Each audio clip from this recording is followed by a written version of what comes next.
When we hear the words ancient Egypt, we usually picture pyramids, pharaohs, gold, giant statues, and something almost mythical in scale.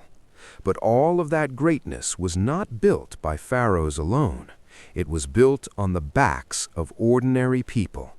People who got up before sunrise, ate rough bread, worked until they were exhausted, and came home in the evening with dust on their skin and pain in every part of their body. An ordinary Egyptian worker did not live in luxury. His life was simple, hard, and often repetitive. His house was most likely made of mud brick, small, cramped, with a flat roof. Inside, there would be very little by modern standards: mats, jars, baskets, maybe a simple wooden stool or chest if the family was not too poor. In summer, it could become unbearably hot indoors, so some family members might sleep on the roof or near the entrance where the air moved a little. The day started early, not because people were especially disciplined in the modern sense, but because there was no other choice. Before the sun climbed too high, a worker had to get moving and finish at least part of the hardest labor before the real heat set in. The Egyptian sun did not give people much room for comfort. Breakfast was basic. Bread was the foundation of the diet, heavy, coarse, and not especially enjoyable. Often it was eaten with beer, though not the kind we think of today. Egyptian beer was thick and cloudy, more like a nourishing drink than something for pleasure. There might also be onions, garlic, beans, or a little dried fish. Meat was rare for ordinary people. For most workers, it was not everyday food, but something for special occasions, if it appeared at all. Then came the work, and this is where one thing matters. When people think about large Egyptian building projects, they often imagine endless rows of slaves, but reality was more complicated.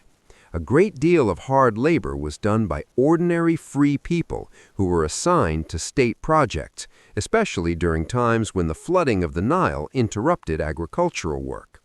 Some hauled stone, some mixed mud, some built walls, dug canals, carried supplies, or worked around temples and tombs.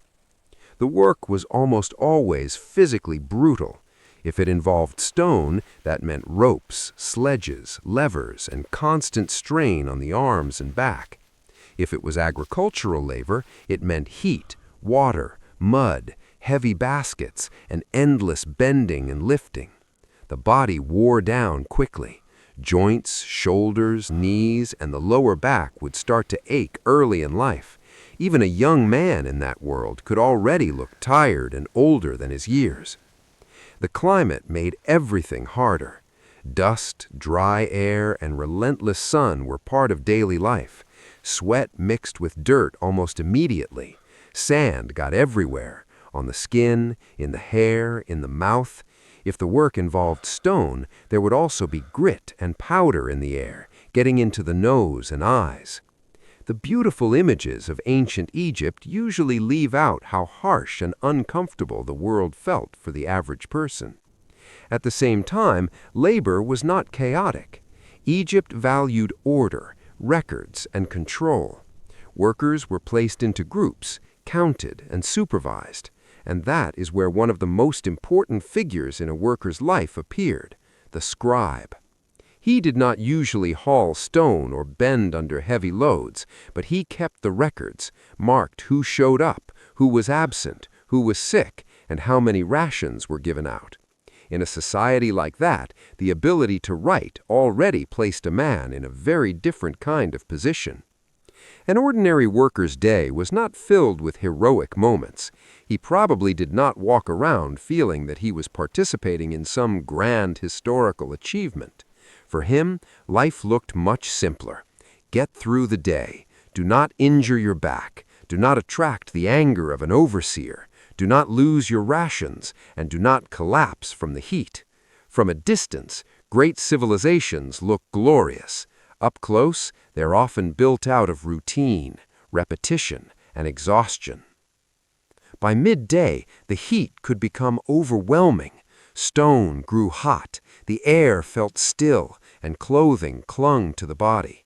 Of course, people did not always work without pause. There were short breaks, water, a little food, and maybe some shade under a wall or shelter. But this was not rest in the modern sense.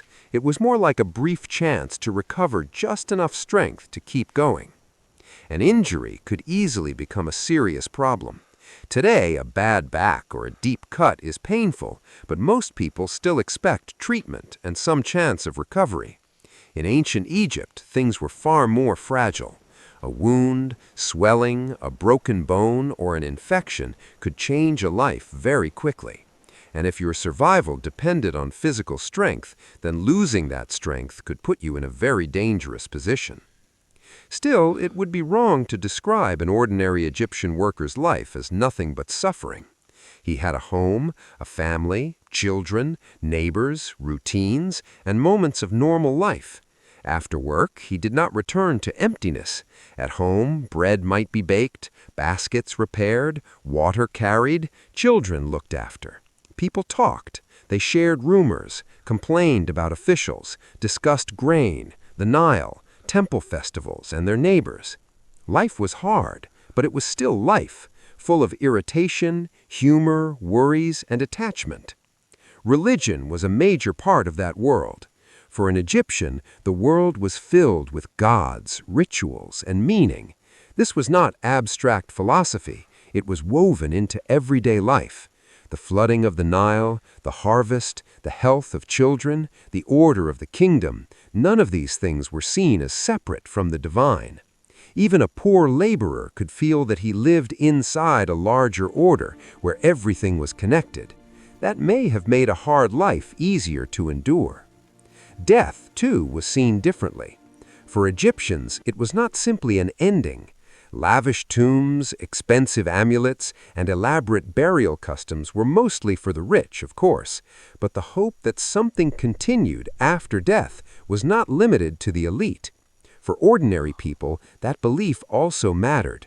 When daily life is difficult, the idea that existence does not simply stop can become a kind of comfort. There were festivals as well, and that matters. Ancient Egypt is sometimes described as either a world of endless glory or a world of endless misery. In reality, it was neither. There were days when people ate better than usual, heard music, watched dances, took part in processions, and felt part of something joyful. There were oils, decorations, songs, and the ordinary human desire to look decent and live with some dignity. Even a poor man still wanted respect, beauty, and some sense that life was more than labor. That is probably the most important point. An ordinary worker in ancient Egypt was not just a faceless figure standing somewhere in the background of the pyramids. He was a real human being. He got tired, angry, amused, sick. He ate, worked, loved his family, and hoped the next season would not be worse than the last. He wasn't trying to build history. He was simply living his life. But it was lives like his that made Egyptian civilization possible. We usually look at Egypt from above as a world of monumental buildings, kings, and temples. But if you look at it from below, the picture changes. Behind every block of stone, every wall, every road, and every storehouse was somebody's hands. Not royal hands, ordinary ones, rough, worn, dusty hands. And maybe that's what makes the story of ancient Egypt truly interesting. Not only what they built, but what it cost to keep that world standing day after day. Not at the scale of empire, but at the scale of one person. A man who woke up in a cramped house, drank his thick beer, ate a piece of bread, and went back out under the sun, because in the end, he had no real choice.